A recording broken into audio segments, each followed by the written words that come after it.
नमस्कार दोस्तों, मैं नवीन और सोलो सफ़र यूट्यूब चैनल पर आपका स्वागत है। दोस्तों 2-3 दिन पहले मैंने एक कम्युनिटी पोस्ट डाली थी कि आप लोगों को ओल्ड रोनिन की लुक ज़्यादा पसंद है या न्यू रोनिन की लुक ज़्यादा पसंद है। तो ऐसे में लगभग 1300 लोगों ने वहाँ पर जो है अपने वोटिंग की है। उसमें से 78% लोगों ने न्यू रोनिन को जो है लाइक किया है और 22% लोगों ने ओल्ड रोनिन को जो है लाइक किया है। और मैं इस बात से खुश हूँ कि हाँ कि मैक्सिमम लोगों ने न्यू रोनिन को ही पसंद किया है। उसका रीज़न है, उसको लेके आगे बताऊँगा मैं। तो इसलिए आज की वीडियो में हम बात करेंगे कि आपको दोनों में से कौन सी रोनिन आपको परचेज़ करनी चाहिए, क्योंकि बहुत लोग यहाँ पर कन्फ्यूज़न में ये है। पहले तो कन्फ्यूज़न ये थी कि कब मार्केट में आएगी, तो अब मार्केट में आ चुकी है। जहाँ पर नहीं आई है वहाँ पर आप ऑनलाइन बुक कर सकते हो अपने नज़दीकी जो है शोरूम का नाम देके, तो आपके वहाँ पर डिलीवर हो जाएगी। लेकिन अब जो न्यू कन्फ्यूज़न है वो लोगों को ये रही है कि ओल्ड वाली ले या न्यू वाली ले। बहुत लोग ओल्ड वाली को बोल रहे हैं कि सॉलिड है, अच्छी लुक थी, और कुछ लोग न्यू वाली को लेना चाह रहे हैं। तो ऐसे में कन्फ्यूज़न बनी हुई है। तो वही आपको इस वीडियो में क्लियर करूँगा, तो वीडियो को लास्ट तक देखना और चैनल को सब्सक्राइब कर लेना ताकि आपको ऐसी वीडियो फ्यूचर में मिलती रहे। तो देरी ना करते हैं, चलिए शुरू करते हैं। सबसे पहले तो आप लोगों को पता होगा कि भाई न्यू रोनिन में क्या क्या चेंजेस आए हैं। पहली बात तो आपको पीछे एक टायर हगर देखने को मिल जाता है। चेन का जो कवर है उसको चेंज किया गया। अब आपको खोलने की ज़रूरत नहीं, आप ऐसे ही चेन को ल्यूब या क्लीन कर सकते हो। उसके अलावा एक आध यहाँ पर थोड़ा डिज़ाइन में चेंजेस किए गए हैं, हल्के फुल्के चेंज किए गए, नेग्लिजिबल है बट फिर भी दिखाई देता है कि हाँ चेंज हुए हैं।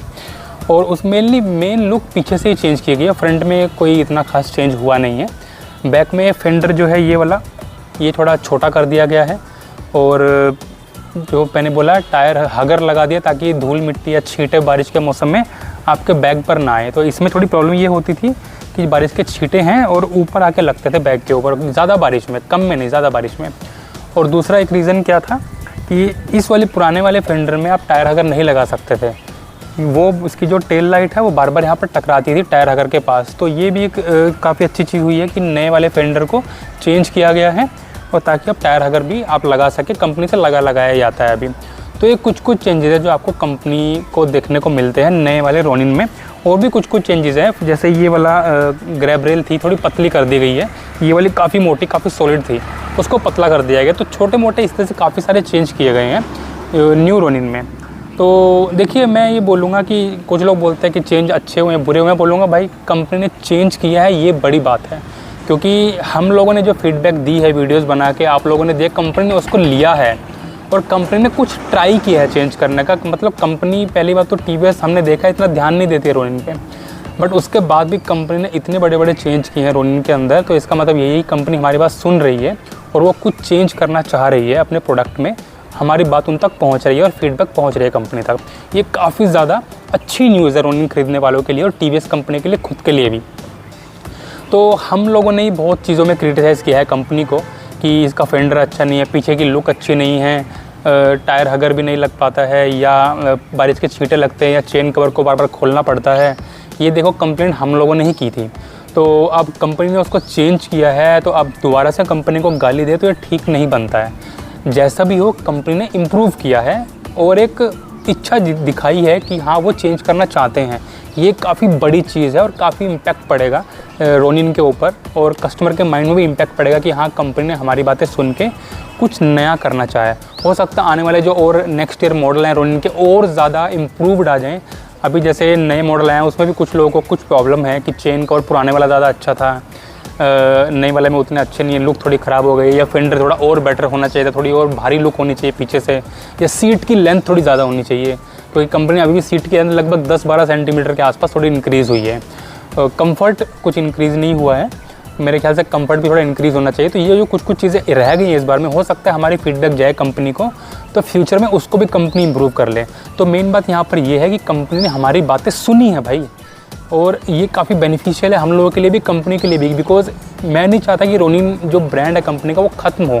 काफ़ी अच्छी बाइक बनाई है, काफ़ी रिलायबल है, माइलेज काफ़ी अच्छी है, पावर भी काफ़ी जनरेट करती है, और क्रूजिंग भी काफ़ी मस्त होती है, और कमर में दर्द वगैरह कुछ फील नहीं होता। टायर भी काफ़ी अच्छी क्वालिटी के हैं। ऑल ओवर एक काफ़ी अच्छा पैकेज है, और इसी को कंपनी इंप्रूव करती रहे तो आने वाले 2-3 साल में बहुत अच्छा ब्रांड बन जाएगा टीवीएस कंपनी का। जैसे अपाचे कंपनी को रन करती है एक तरीके से, वैसे ही ये रोनिन भी एक ऐसी जो है बाइक होगी जो कंपनी को ऊपर लेके जाएगी। तो इसलिए कंपनी ध्यान दे रही है प्रोडक्ट पे, ये काफ़ी अच्छी बात है। और एक चीज़ और बोलना चाहूँगा कि आपको जो मेरा क्लियर मैं आपको अपना रिव्यू दूँ, अपनी ऑनेस्ट ओपिनियन दूँ, तो आपको नए मॉडल के साथ ही जाना चाहिए। उसका रीज़न यही है, देखो पुराने मॉडल में कुछ भी हो है तो पुराना ही ना, और जितना पुराना होगा उतनी रीसेल वैल्यू कम होगी, जितना अपडेटेड होगा वर्जन उतनी उसकी रीसेल वैल्यू भी अच्छी मिलेगी, बशर्ते कुछ बहुत ज़्यादा कमी अगर ना देखने को मिल जाए तो मुझे लगता नहीं है कि कंपनी में कोई कमी इस मॉडल में देखने को मिलेगी न्यू। सिर्फ डिज़ाइन वाइज ही हो सकती है हल्की फुल्की, और वो भी पसंद पर डिपेंड करता है, सब्जेक्टिव होती है पसंद सबकी। बट इंजन वगैरह जितना भी अपग्रेड होगा उतना रिफ़ाइन होके ही आएगा, उतना अच्छा होके ही आएगा। तो 1 साल बाद अगर ये दोबारा कंपनी ने कुछ अभी चेंज किया है बाइक के अंदर, तो वो चेंजेस इंजन के हिसाब से अच्छे ही होंगे। थोड़ी माइलेज भी बेटर हुई होगी, इंजन रिफाइन हुआ होगा, हो सकता है हीटिंग इशू के लिए भी कुछ वहाँ पर चेंजेस किए गए हों। तो जब भी आप बाइक लो, कोई भी बाइक लो, अगर बहुत ज़्यादा कमी ना हो तो उसमें, तो मैं हमेशा बोलूँगा कि अपग्रेडेड वर्जन में ही जाना।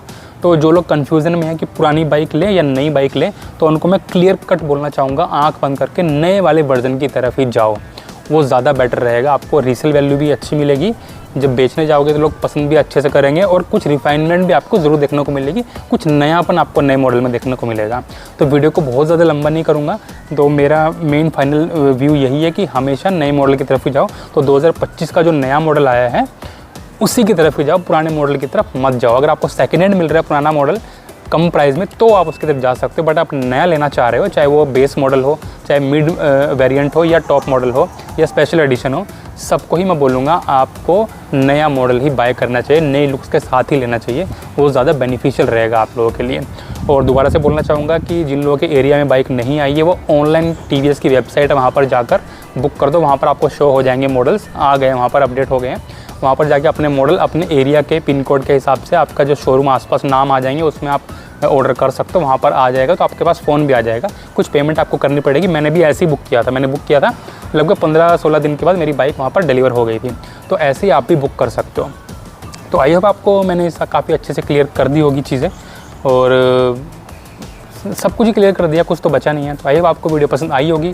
पसंद आई हो तो प्लीज़ वीडियो को लाइक करना, चैनल को सब्सक्राइब करना मत भूलना भाई, क्योंकि सब्सक्राइबर कम है, इंस्पिरेशन नहीं आ रही है वीडियोज़ बनाने की। काफ़ी दिन हो गए वीडियो बनाते हुए, क्योंकि भाई ना पैसा आता है ना व्यूज़ आते हैं, तो वीडियो बनाना फिर उसको एडिटिंग करना ना एक हेडेक लगता है। मतलब अगर इंस्पिरेशन कहीं से ना आए, तो कुछ रिजल्ट ना मिले, तो इसलिए बोल रहा हूँ सब्सक्राइब जरूर कर लेना। तो इस इन्फॉर्मेशन के साथ टाटा।